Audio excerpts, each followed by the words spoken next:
오늘은 우리가 에베소서에서 말씀을 나누겠습니다. 신약성경 311쪽 에베소서 3장 1절부터 11절까지입니다.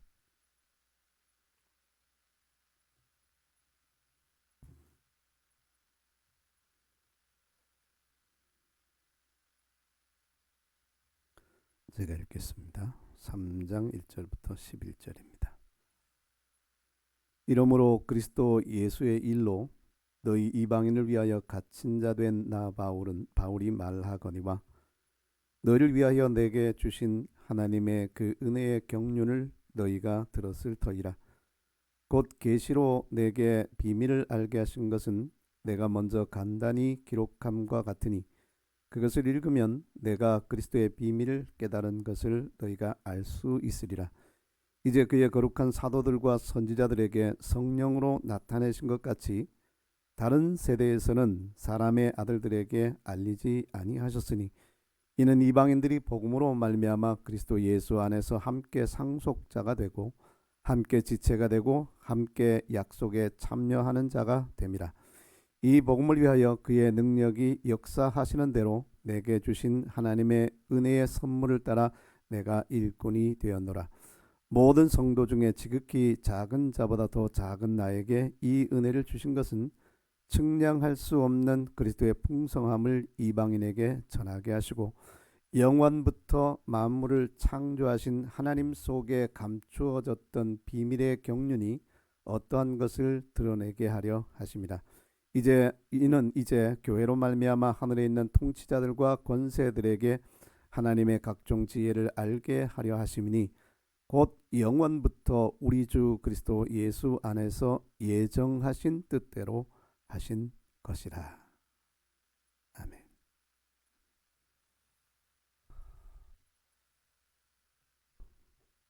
오늘은 하나님의 말씀, 에베소서에 있는 말씀으로 하나님의 경륜을 따르는 삶이란 제목을 정해봤습니다. 하나님의 경륜을 따르는 삶. 수년 전이죠. 지금은 좀 시들해졌습니다만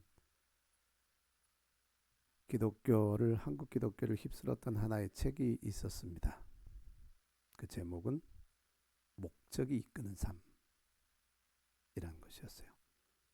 세들백 교회의 릭 워렌이라는 분이 쓴 책이죠.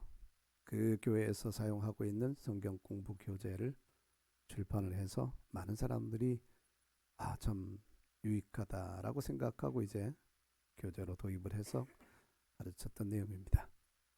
그분에 대한 평가는 요즘에 좀 엇갈리는 평가가 있습니다만 오늘은 그것에 대해서 이야기하려고 하는 것이 아니고요. 단지 책 제목을 이야기하려고 하는 겁니다. 목적이 이끄는 삶.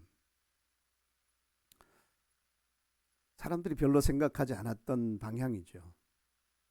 우리의 신앙생활이 그냥 지금까지 일반적으로 해오던 방식들은 복 받기 위해서, 은혜 받기 위해서, 천국 가기 위해서, 구원 받기 위해서 신앙생활 한다, 또 하나님을 섬긴다라고 하는 것이 주된 사람들의 신앙적 사고였는데요.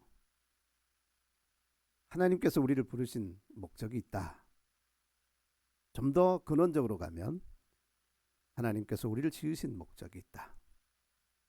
사실 이 하나의 주제를 가지고도 생각한다는 자체가 굉장히 삶의 변화를 줄 수 있습니다.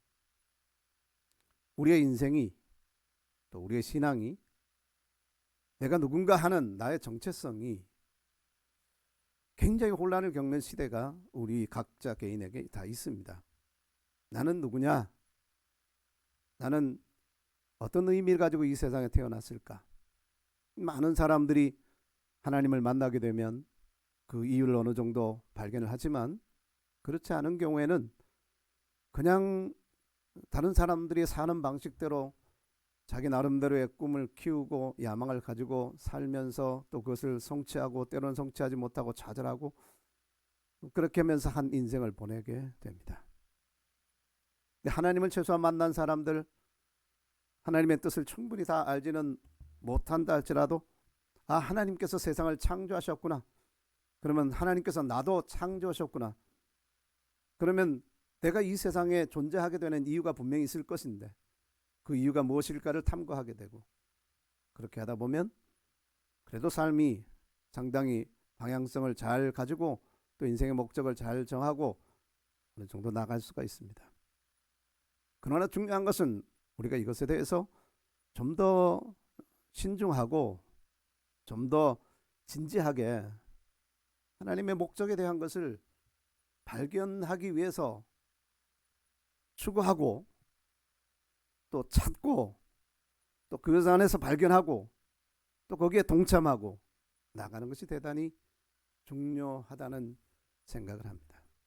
그래서 그런 관점에서 오늘 우리가 하나님의 말씀을 나누려고 하는 것입니다. 오늘 우리가 읽은 말씀에는 우리에게 조금 생소한 단어가 등장을 합니다. 경륜이라는 단어. 이게 그냥 일반적으로 우리가 생각할 때는 저 사람 참 경륜이 많아, 어떤 삶의 경험이 많다는 것으로 쓰여지는 단어이기도 한데, 성경에 쓰여진 이 경륜이란 단어는 어떤 목적을 가지고 어떤 비전과 어떤 포부를 가지고 뭔가를 조직적으로 계획하고 실행해 가는 것을 경륜이라고 말합니다. 이것이 성경이 기록된 용어로는 오이코노미아라는 단어예요. 근데 이것은 영어로 와서 그 단어를 영어로 가지고 왔을 때 이코노미가 되죠. 경제라는 용어로 이제 사용이 되는 그 뿌리어가 되죠. 그것은 처음에 출발은 오이코스라는 가정이라는 것이고 노모스라는 것은 경영이라는 것이고 가정 경영에서부터 시작됐어요. 모든 세계의 시작은 가정에서부터 시작된 거 아니겠습니까? 그죠? 가정을 경영한다. 가정을 경영한다. 가정의 경제적인 부분들이나 또 모든 부분들을 계획하고 또 그것을 실행해가는 그런 과정들을 이야기를 하는 거죠. 근데 만약에 이것이 하나님의 경륜이라고 말할 때는 하나님의 역사, 하나님께서 세상을 창조하시고 이것을 이루어 가시고 이끌어 가시고 이루어 가시는데 하나님께서 어떤 계획하시고 또 하나님께서 그것을 또 이루어 가시고 또 성취해 가는 그런 것들을 이제 표현을 하는 것이란 말이죠. 많은 사람들이 아직까지도 답을 찾지 못하고 있는 것이 뭐냐면, 역사라는 것은 우연의 산물인가? 역사는 우연의 산물인가? 우리가 학교에서 배운 인간이나 모든 만물의 기원에 대한 그 이론은 진화론이라는 것이었어요. 진화론의 가장 근본적인 개념은 무엇입니까? 모든 것들이 우연히 이루어진 것이다. 생명체가 처음에 만들어진 것도, 또 생명체 아닌 어떤 것들도, 이 세상의 물질이라는 것들이 만들어진 것도 우연히 어떻게 단백질 합성을 통해서 생겨난 것이다. 조그만 지극히 작은 아메바 같은 이런 생명체가, 아주 단세포 생명체가 처음에 어떤 과정을 통해서 우연히 생성되고 이것이 시간이 많이 흘러감에 따라 몇 백만 년 흘러가고 몇 천만 년 흘러가고 억대 시간이 흘러가고 하면서 환경에 적응해 나가는 과정에서 점차적으로 어떤 것들은 퇴화되고 어떤 것들은 진화되고 그렇게 하는 것들이 이 세상의 지금 현재 생명체의 모습이다라고 이야기를 하는 거죠. 결국은 우연인 거예요. 결국은 우연인 겁니다. 그러면 인간의 기원이나 모든 만물의 기원이 우연이라고 한다면 역사의 과정도 어떻겠습니까? 당연히 우연이란 결론을 내릴 수밖에 없죠. 모든 역사의 과정은 우연인 것이다. 그 우연이라는 것은 두 가지를 우리가 기대해 볼 수 있어요. 하나는 정말 이 우연히 이 역사가 진행되는 것이라면 우리가 상상하지 못했던 엄청난 시대로의 전환이 분명히 이루어질 것이다. 또 한 가지 기대는, 우연이라면 그러면 어떤 그 지식 있는 어떤 절대자가 주관하는 것이 아니라는 것인데, 그러면 이것이 언젠가 과거에 있었던 역사처럼 빙하의 시대가 오고 공룡이 멸종하고 거대 동물들이 멸종하고 환경의 변화가 일어나고 하는 그런 대재앙이 이 세계에도 일어나지 않을 것인가? 그러면 온 인류가 결국 멸종으로 가는 그런 미래가 오지 않을 것인가?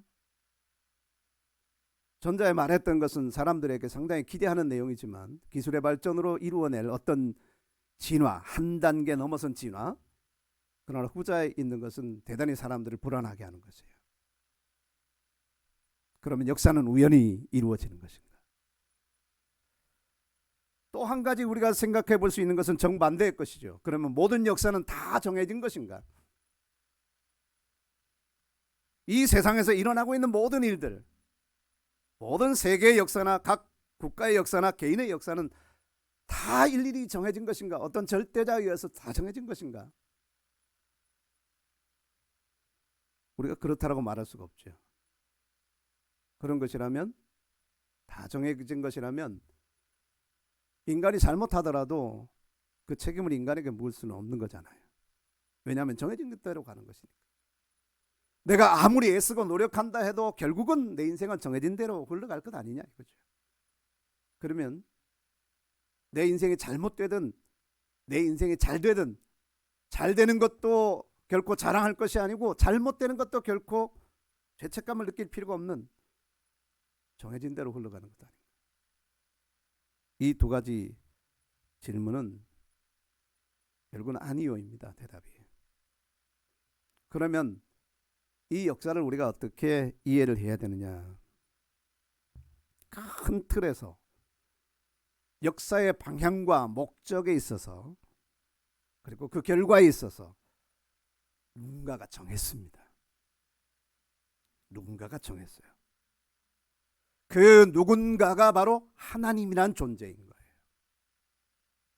성경에 기록되어 있는 바로 그분, 태초에 하나님이 천지를 창조하시니라 말씀하셨던 바로 그분, 이 모든 세상을 있게 하신, 아무것도 없는 것 가운데서 존재하게 만드신 바로 그분, 나라는 존재, 나라는 존재도 만드신 그분.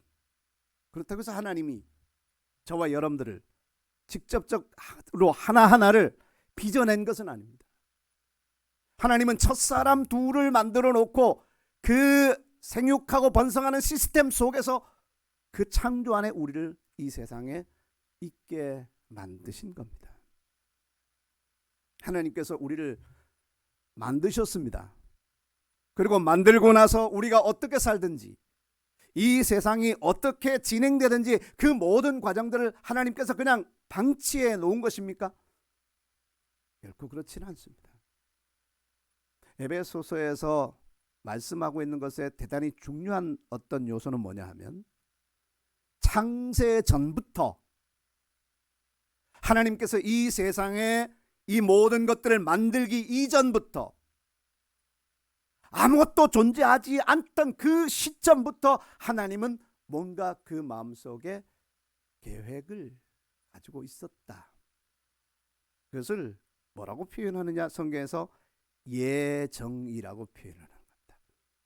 하나님께서 어떤 것들을 계획하고 있었습니다. 그 하나님의 계획은 반드시 이루어질 것이기 때문에, 인간의 계획은 여러 가지 외적인 요소나 내적 요소에 의해서 인간의 계획은 실행되지 않을 수도 있습니다. 성취되지 않을 수 있어요. 그러나 하나님은 마음먹으면, 또 말씀하시면 반드시 결과로 나타나는 분이기 때문에, 그가 계획하시고 그가 정하신 것은 반드시 이루어지는 것입니다. 그렇기 때문에 하나님은 이 모든 세계의 역사들을 하나하나 다 계획하고 하나하나 다 정하고 그것을 추진해 나가시는 분이 아니라, 하나님의 그 역사의 큰 틀, 큰 방향, 어떻게 진행되고 어떻게 과정이 이루어지고 그리고 어떻게 결말이 날 것인가 하는 전체적인 틀은 하나님께서 정하셨다라고 하는 겁니다. 이것을 우리는 하나님의 경륜이다라고 대체어로 표현할 수 있습니다. 하나님의 경륜이다. 하나님이 지으신 모든 만물을 하나님이 어떻게 경영해 가실 것인가, 하나님께서 어떻게 이것을 진행시켜 나갈 것이고 어떻게 결론을 낼 것인가 하는 것이 바로 하나님의 결정에 의해서 이루어진다라고 하는 거예요. 오늘 말씀에서 굉장히 중요한 단어 하나가 등장을 할 텐데, 그것은 모에드라는 단어입니다. 모에드, 히브리어예요. 창세기 1장 14절에 처음으로 등장하는 말인데요, 제가 읽어드릴게요. 하나님이 이르시되 하늘에 궁창에 광명체들이 있어 낮과 밤을 나뉘게 하고 그것들로 징조와 계절과 날과 해를 이루게 하라 그랬어요. 넷째 날 일어난 일이죠. 하나님께서 궁창에 빛을 창조하셨어요. 그리고 그 광명체, 바로 태양과 그리고 달을 창조하시고 그것을 통해서 낮과 밤이라는 것을 나누게 하셨어요. 그리고 그것들을 징조를 나누게 했습니다. 그리고 여기 등장하는 단어 중에 하나, 바로 계절이라는 단어가 나오는데요, 계절, 이 단어가 바로 모에드예요. 계절. 그 말은, 이 모에드라는 말이 하나님이 정하신 시간이에요. 하나님이 정했어요. 하나님이 정했어요. 그러면 하나님이 정하신 대로 그것은 이루어져 가는 거예요. 아무리 겨울이 긴 것 같아도 봄은 찾아옵니다. 왜 그럴까요? 하나님이 정해서 놓으셨으니까요. 하나님께서 그렇게 정해 놓으셨으니까. 1926년도인가에 발표된 유명한 시 하나가 있죠. 빼앗긴 들에도 봄은 오는가. 독립시인 이상화. 일제강점기에 고통받던 그 시대, 봄이라는 것을, 해방이라는 것을 이제 은유하고 있지만, 근데 어쨌든 이런 빼앗긴 산화 속에서도 봄은 오는가? 답은 오는 거예요. 봄은 옵니다. 왜 그럴까요? 하나님이 정해 놓으셨으니까요. 하나님께서 계절을 정해 놓으셨으니까요. 그렇기 때문에 무슨 일이 있어도 그 계절은 오는 거예요. 물론 오늘날 같으면 이제 지구 온난화로 계절이라는 것이 굉장히 이제 모호해지긴 했습니다. 그러나 아직까지 여전히 계절은 존재합니다. 성경에 뭐라고 하냐면, 이 세상이 존재하는 날까지 그 계절은, 그리고 덥거나 여기서 하나님이 정하신 이 일들, 낮과 밤, 그리고 덥거나 추위, 이런 것들은 계속될 것이다. 이 땅이 존재하는 한, 이 땅이 없어지는 때가 만약에 온다면 이 법칙도 이제 바뀔 거예요. 땅이 없어질 때가 있단 말이죠. 이전 땅, 이전 하늘은 지나가고 새 하늘과 새 땅이 도래하는 때가 분명히 온다고요. 이것도 하나님이 정하신 겁니다. 하나님이 정하셨어요. 하나님의 경륜입니다. 우연히 일어나는 일이 아닙니다. 사람들 중에 누군가 계획하고 실행하는 것을 통해서 이루어지는 것이 아닙니다. 천지를 창조하신 하나님이 처음에 이 모든 것들을 만드실 때 기획하신 겁니다. 어떤 뚜렷한 목적을 가지고 이것을 이루어가고 있는 겁니다. 그 중에 모에드가 바로 계절이에요. 계절. 근데 이게 조금 지나가면 어떤 단어로, 우리말로 번역되는 단어로 나오냐면 절기예요. 절기. 유대인들에게 절기가 7개를 하나님이 정해주신 것이 있지 않습니까? 레위기 23장 2절에 보면, 이스라엘 자손에게 말하여 이르라, 이것이 나의 절기들이니 너희가 성회로 공포할 여호와의 절기들이나 그랬어요. 이 절기라는 말이 똑같이 이제 모에드라는 거예요. 그러면 이 말은 뭐냐면, 이 말은 좀 더 이제 구체화된 거예요. 하나님의 정하신 시간이라는 것이 처음에는 그냥 자연 속에서 이루어지는 것들이에요. 자연 속에서 이루어지는 것들. 이 세상을 창조하고 하나님을 섬기는 사람이나 섬기지 않는 사람들이나 모든 사람들이 그 틀 안에서 살게 될 이 자연적인 현상 속에 하나님이 정하신 모에드, 그게 바로 계절이라고 하면 이제 하나님의 백성들을 위해서 그리고 하나님의 구체적인 역사, 하나님이 진행시키고 하나님이 주도적으로 이루어가는 역사 속에 모에드가 있단 말이죠. 그게 바로 절기. 그 7개의 절기를 주었잖아요. 다 기억하시나요? 유월절, 무교절, 초실절, 오순절, 속죄일, 나팔절 먼저, 나팔절, 속죄일, 그리고 맨 마지막에 초막절이 있어요. 하나님께서 1년 동안 이루어지는 이스라엘 백성들의 삶 속에 1년 동안 이루어지는 어떤 이 7개의 절기가 결국은 무엇을 말하려고 하느냐 하면 하나님이 정하신 어떤 앞으로의 그 거대한 역사들을 그림자로 보여주기 위한 목적으로 이것을 정하신 거예요. 하나님께서 이 절기들을 통해서 하나님이 정하신 역사들을 배우게 하는 겁니다. 이렇게 인류 역사를 진행시켜 나갈 거야. 이렇게 구원의 역사를 진행시켜 나갈 거야. 그리고 이렇게 결말되어질 거야. 이렇게 결론 날 거야. 하나님께서 절기를 통해서 사람들에게 알려주는 것이란 말이죠. 그래서 이 모에드라는 말은 첫째는 시간의 정함이에요. 하나님께서 시간을 정함. 근데 이게 시간만 정해놓은 게 아니에요. 시간만 정해놓은 것이 아니고 또 다른 것을 정해놨어요.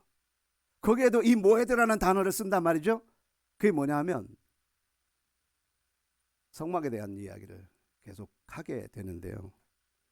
여러분 블로그를 통해서 성막에 대해서 조금 배우십시오. 나중에 이제 강의로 또 PPT를 통해서 하긴 하겠지만 그래도 한번 돌아보면서 좀 성경을 공부하시면 좋겠어요. 제가 그것을 연재하면서 굉장히 제 스스로가 많이 배우고 많은 것을 느끼고 많은 부분에 새롭게 됩니다. 성막이 구약의 이스라엘 백성들이 광야를 지날 때 하나님이 그들 가운데 함께 계시는 집이었잖아요. 거기서 제사를 드리고 하나님이 말씀하시기를 내가 거기에 있고 내가 거기서 너희를 만날 것이다 라고 하시는 것이 바로 성막이에요. 나중에는 성전이 되었지만 성막에 대한 명칭이 여러 가지가 등장한다고요. 하나는 성막이에요. 진짜 가장 많이 쓰고 있는 성막. 그 성막이라는 것은 하나님이 거기에 거주한다는 의미예요. 하나님이 거기에 거주한다. 하나님이 거주하는 집. 하나님이 거주하는 집. 그리고 또 성막에 대한 다른 명칭이 뭐냐면 장막입니다. 장막. 이 장막은 그냥 우리가 밖에 야외 갈 때 텐트 치는 거 그냥 그거예요. 천막집이라는 뜻이에요. 천막. 그냥 천막. 외에는 다른 의미가 없어요. 그러니까 하나님의 집인데 천막으로 이루어진 집이다라는 뜻이에요. 그리고 중요하게 하나 또 사용되는 단어가 뭐냐면 회막이에요. 회막. 어떤 사람들은 이 말씀들을 잘 구별을 하지 못하게 되면 회막이 따로 있고 성막이 따로 있고 증거막이 따로 있고 장막이 따로 있나 그렇게 생각하는 경우가 있어요. 그렇지 않아요. 하나를 일컫는 다양한 단어일 뿐이에요. 그것의 특성을 지금 이 단어로 표현하고 있는 것이죠. 하나님이 함께 계시는 집이다. 혹은 천막으로 이루어진 집이다.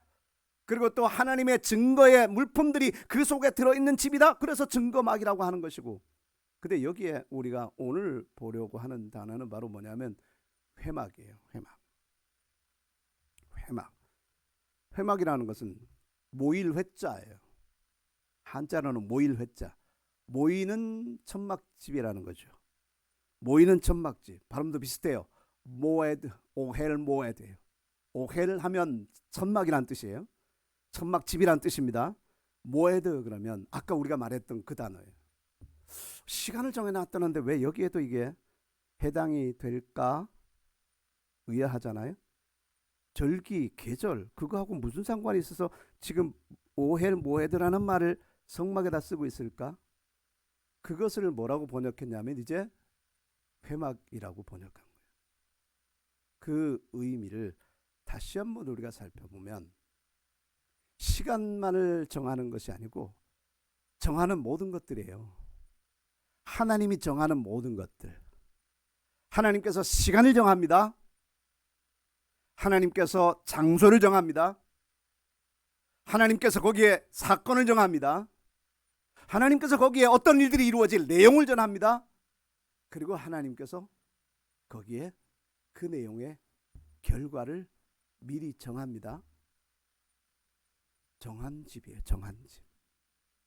하나님께서 정하신 것입니다. 그렇기 때문에 다른 말로 뭐라고 표현하면 바로 약속 있는 집이에요. 약속. 하나님이 약속하셔서 내가 거기서 너와 만날 것이다. 언제? 하나님이 정하신 시간에. 하나님이 정하신 시간에 시간을 정하셨어요.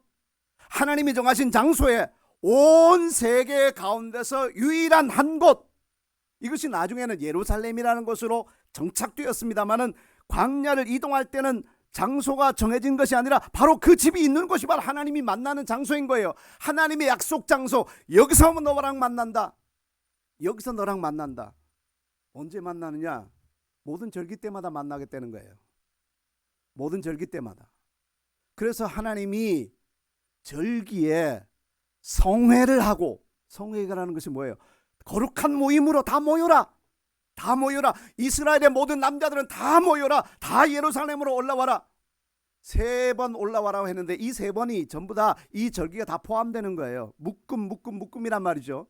그래서 올라와라. 올라와서 뭐 하기 위해서? 하나님과 만나기 위해서. 하나님이 정하신 시간에, 하나님이 정하신 장소에서, 하나님이 거기에서 너희랑 만나는데 거기서 역사가 일어난다. 거기서 뭔가가 이루어진다. 그리고 이 모든 결과가 나중에 하나님의 모든 구속사의 완성으로 성취된다. 그래서 회막이라는 것이에요. 거기서 역사가 일어납니다. 거기서 역사가 일어나요. 어떤 역사가 일어납니까? 속죄의 역사가 일어나요. 하나님이 우리 죄를 사해 주시는 역사가 거기에 일어나요. 거기서 만나지 않으면, 하나님 앞에 나가서 하나님이 정하신 시간에, 하나님이 정하신 장소에서, 하나님이 정하신 방법을 따라서 만약에 거기에 가지 아니하면 아무런 일도 내 인생에 일어나지 않는 거예요. 물론 일상적인 삶이야 당연히 날마다 새로운 일들이 일어날 수 있겠죠. 근데 성경에서 우리에게 말하고자 하는 것은 일상에서 얻을 수 없는 것, 일상에서 해결할 수 없는 것, 일상에서 도저히 구할 수 없는 것, 그것은 바로 우리의 죄에 대한 문제, 우리의 생명에 대한 문제, 그리고 우리의 죽음에 대한 문제, 그리고 영혼에 대한 문제. 어떻게 할 것이냐? 어디서 이 문제에 대한 답을 얻을 것이냐? 하나님과 만나는 것을 통해서 그 답을 얻게 되어진단 말이에요. 하나님께서 시간을 정하셨어요. 하나님께서 장소를 정하셨습니다. 하나님께서 어떤 사건들을 정하셨어요. 그리고 그 사건 안에 내용들을 정하셨어요. 그리고 그 결과들을 정하셨어요. 그게 바로 하나님의 경륜이에요. 하나님께서 정하신 어떤 것. 그렇기 때문에 세상의 역사 속에는 하나님의 경륜이 스며들어옵니다. 모든 역사를 하나님이 주권적으로 진행시켜 나가고 이끌어가는 것은 아니지만 그 속에, 그 뒤에, 그 안에 하나님이 진행시키는 역사가 분명히 있단 말이에요. 그래서 역사에는 특정한 시간이라는 것이 있어요. 왜냐하면 하나님이 정하셨기 때문에. 하나님이 정하신 시간이 있고, 하나님이 정하신 사건이 있고, 하나님이 정하신 장소가 있고, 하나님이 정하신 내용과 결과가 있어요. 이게 경륜의 내용들이에요. 포함되어 있는. 신약으로 넘어와 보면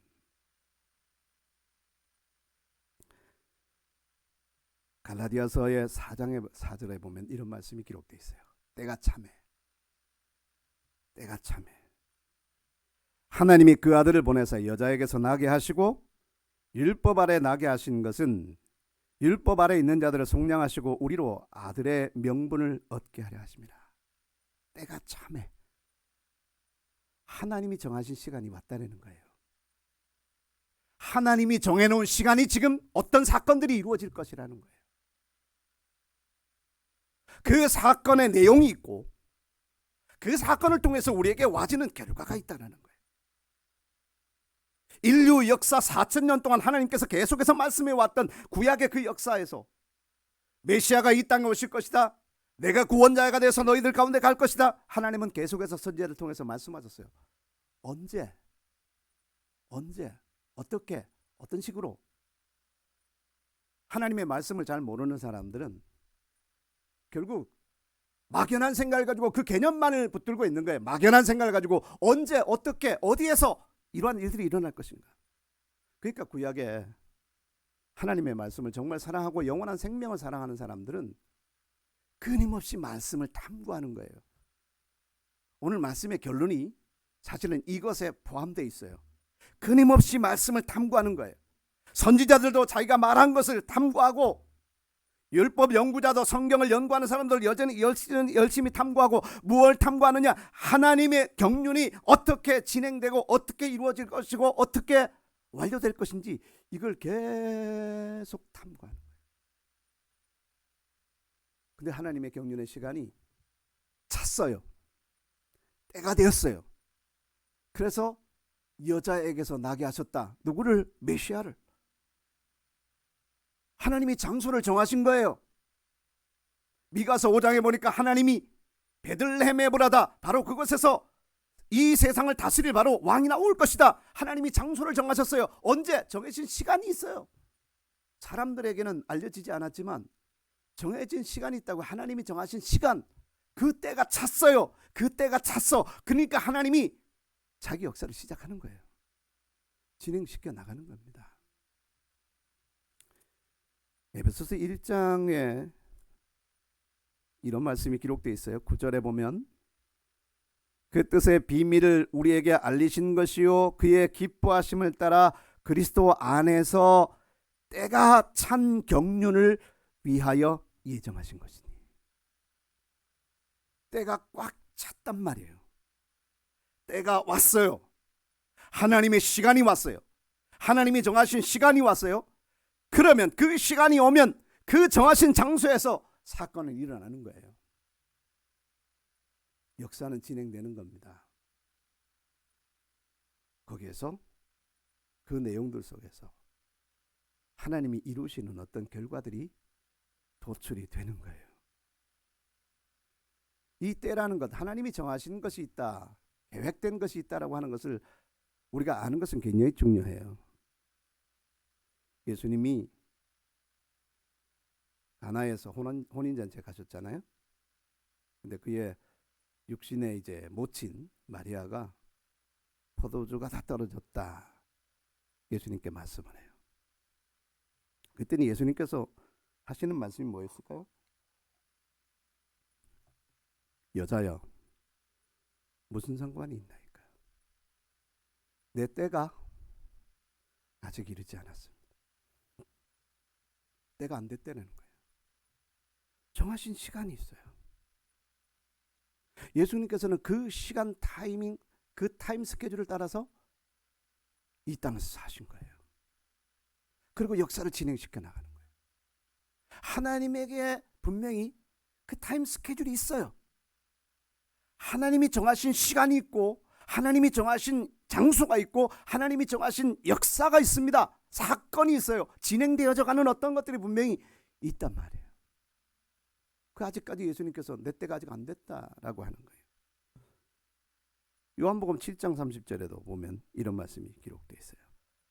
그들이 예수를 잡고자 하나 손을 대는 자가 없으니 이는 그의 때가 아직 이르지 아니하였습니다. 예수님께서 사람들의 마음을 거슬리는 말을 해도 사람들이 그 마음속에서는 아우 저 사람 잡아서 죽여야지 하는 그런 생각들이, 그런 못된 마음들이 올라와도 감히 손대는 자가 없어요. 왜냐? 아직 때가 안 됐다는 거예요. 하나님이 정하신 때가 안 됐다는 거예요. 예수 그리스도께서 잡혀서 죽으시는 것은 언젠가 이루어질 것이에요. 하나님이 정하신 시간에. 바로 하나님이 구약에서 정하신 그 절기라고 하는 그 타임테이블 안에, 그 위에서 그것과 일치되는 상황으로 분명히 이루어질 것이라고요. 그 이전에는 때가 안 됐으니까 아무리 해도 예수님을 잡을 수가 없는 거예요. 사도행전 2장에 우리가 너무나 잘 아는 말씀이 있죠. 오순절 날이 이미 이름에, 오순절 날이라고 하는 날이 딱 왔어요. 이미 이르렀다는 말은 충분히 지금 도래했다는 거예요. 막 지금 오순절 날로 넘어가는 그 날이 아니라 오순절 날 그 날 안으로 완전히 이제 들어왔다는 거예요. 오순절 날이 시작됐어요. 오순절 날이 이미 이름에, 하나님이 정하신 시간이에요. 성경에 기록되어 있는 모든 역사들이 우연히 일어나는 것처럼 보이는 것이 있을지라도 이것은 이미 창세전부터 하나님이 때와 장소와 사건과 내용과 결과들을 이미 다 정하시고 그 정하신 하나님의 경륜대로 진행되어 나가는 것을 우리가 발견해야만 합니다. 굉장히 중요한 일이에요.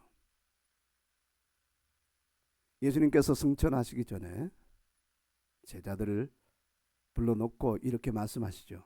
예루살렘을 떠나지 말고 내게 들은 바 아버지의 약속을 기다려라. 요한은 너희에게 물로 침례를 베풀었지만 너희는 몇 날이 못 돼서 성령으로 침례를 받을 것이다. 이 말을 듣고 있던 제자들이 질문을 하죠. 그들이 모였을 때 예수께 여쭈어 이르되, 1장 6절이에요. 주께서 이스라엘 나라를 회복하심이 이때입니까? 주님이 이스라엘 나라를 로마로부터 독립시키고 회복하실 때가 이때입니까? 구약에서 예언되어 왔던 것처럼 다시 다윗의 왕국 같은 아주 강력한 나라가 세워지고 온 나라를 하나님을 섬기는 나라로, 온 세계를 하나님을 섬기는 나라로 주도적인 역할을 할 메시아의 왕국이 될 그 때가 바로 지금입니까? 이때입니까? 예수님께서 대답하시기를, 때와 시기는 아버지께서 자기의 고난에 두셨으니 너희가 알 바 아니다. 그거는 정해놓으셨지만 지금이 아니다. 너희에게 오픈된 것이 아니다. 앞으로 이루어질 일들이다. 아버지께서 하시는 것이다. 너희는 그냥 성령이 임하면 권능을 받게 될 거니까 예루살렘과 온 유대와 사마리아와 땅 끝까지 이르러 내 증인이 되는 것이 중요하다. 증인이 된다는 말이 무엇일까요? 제자들이 더 이상 자신의 삶을 살지 않는다는 거예요. 예수님께서 베드로를 부르시면서 하시는 말씀이 뭐였을까요? 네가 지금 고기를 낚는 어부이나 장차 사람 낚는 어부가 될 것이다 라고 말씀하셨어요. 그의 삶의 방향을 바꿔주는 거예요. 그의 삶의 이유를 바꿔주는 겁니다. 그가 살아가는 도구를 바꿔주는 거예요. 그의 인생 전체를 송두리째 다 바꿔주는 겁니다. 지금까지는 자기의 삶 속에 자기의 생존을 위해서 혹은 자기의 어떤 행복을 위해서 살아왔지만 이제부터는 하나님의 경륜을 따라가고 추적하고 그 안에서 그의 삶이 세워지도록 하기 위한 그 경륜을 따르는 삶이 시작되어지는 거죠. 오늘 우리가 읽은 말씀에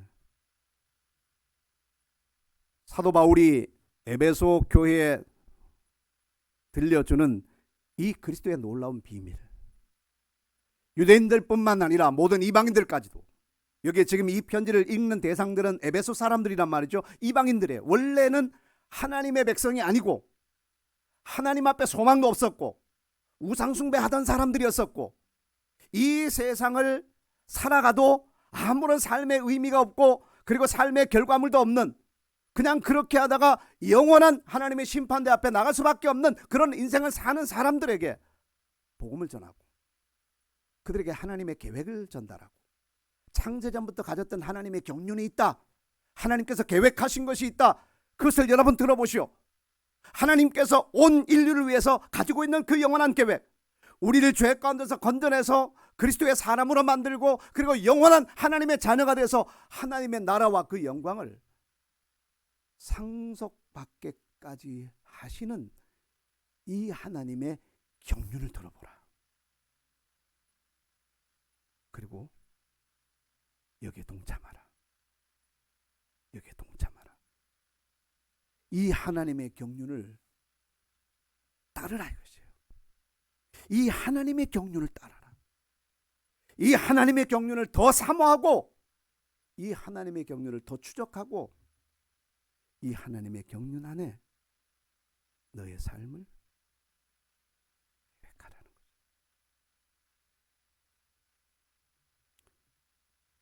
사도 바울은 그의 인생 자체가 하나님의 이 영원한 계획과 경륜을 발견하고 난 다음에 자기가 삶을 살면서 가졌던 모든 유리했던 스펙들을 다 내려놓았습니다.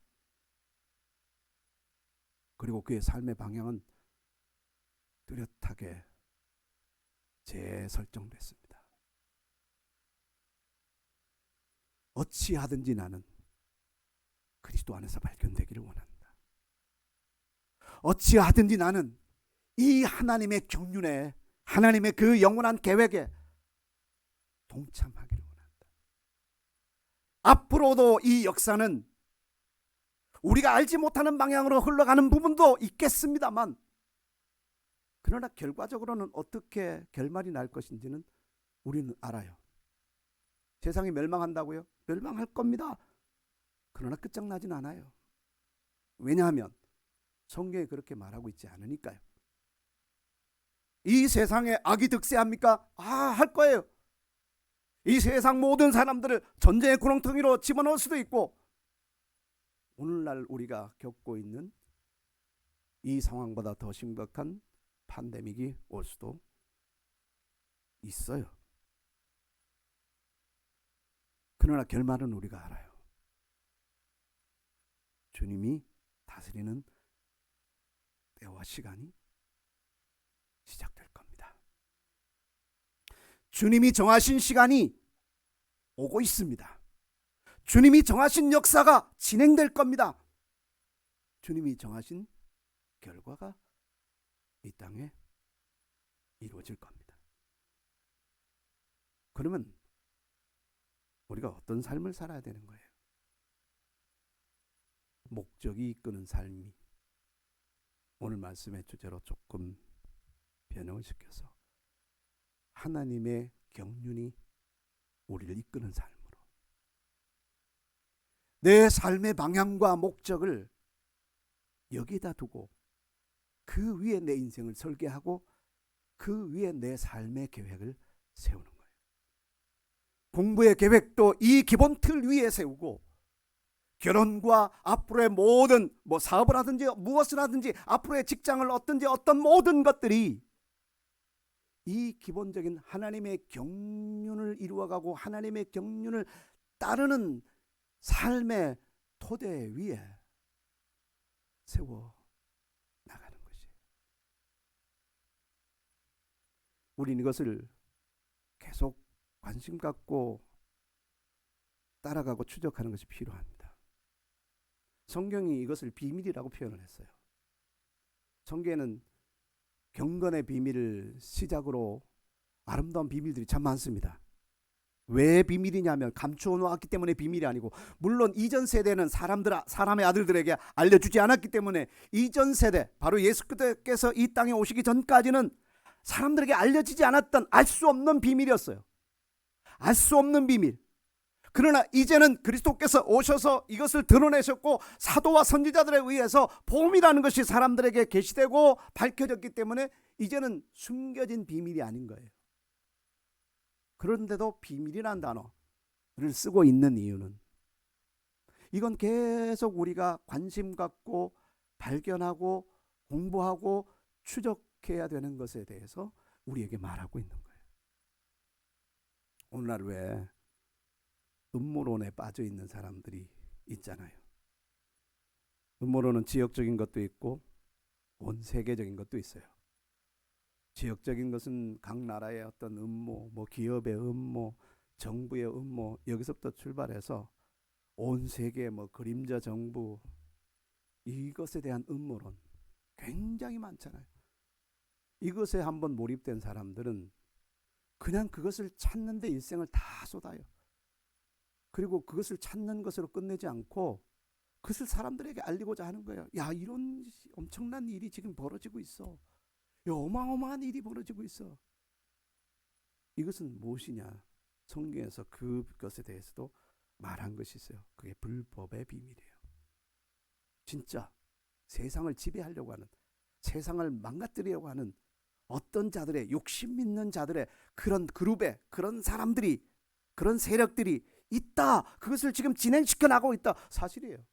모든 음모론들이 다 사실은 아니겠지만 그러나 음모가 있다라는 것은 사실이에요.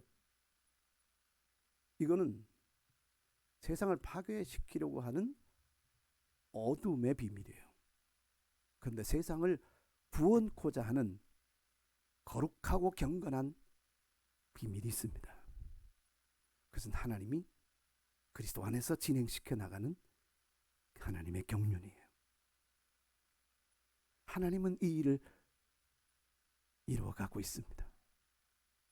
우리가 오늘 말씀의 제목에서 결론으로 보아야 될 것은 관심이에요. 관심. 내 인생에 보이는 것에만 나의 시선을 두지 아니하고 하나님이 진행시켜 나가고 있는 하나님의 나라와 그 의에 대해서 우리의 관심을 더욱더 두고 그걸 계속 서치하는 거예요. 찾고 발견하고 내 인생에 아주 중요한 가장 기본적인 방향이 되어가는 것이 중요해요. 그리고 그것을 발견하고 계속 따라가는 겁니다. 따라가는 거예요. 내가 아무리 큰 성공을 거둔다 해도 하나님의 경륜의 성취가, 하나님이 경륜이 이루어지는, 그래서 그 하나님의 경륜이 성취되는 장소에, 바로 그 역사에 내가 동참하는 그것보다 더 위대한 일을 나는 만들어낼 수 없어요. 동의하십니까? 내가 아무리 큰 성공을 거두고 권력으로 큰 성공을 거두고 또 돈 버는 일에 큰 성공을 거둔다 해도 그리스도 안에서 진행되고 있는 하나님의 그 놀라운 역사들, 그 모에드, 그 정하신 시간과 정해진 역사와 정해진 장소와 정해진 그 모든 결과들, 그것과 비교할 수 없어요. 우리는 빨리 이것을 발견해야 됩니다. 사도들처럼 그 하나님의 경륜을 추적하고 하나님의 경륜을 계속해서 더욱더 깨달아가고 알아가고, 그리고 결국은 그 하나님의 경륜에 적극적으로 동참해서 내 인생에 이것이 이루어지기를 원합니다. 그 이루어지는 그 장소에, 이루어지는 시간에, 이루어지는 역사의 결과에 내가 바로 그 자리에 있기를 원합니다. 내가 바로 그 자리에 있기를 원합니다. 이게 내 인생의 목적이 될 때 우리는 감히 성공했다라고 말할 수 있어요. 하나님 안에서의 성공은 바로 이것입니다. 하나님의 경륜이 이루어진 그 장소에, 바로 그 역사적인 결과에, 바로 거기에 내가 있음. 그래서 사도 바울이 어찌하든지 부활에 동참하려고 하고 어찌하든지 그리스도 안에서 발견되려고 하는 것이에요. 이보다 더 큰 성취는 없습니다. 이보다 큰 성공은 없습니다. 하나님의 경륜을 따르는 삶을 살아가시기를 예수 그리스도 이름으로 축복합니다. 이 시간에 우리가 다 같이 한번 찬양하겠습니다.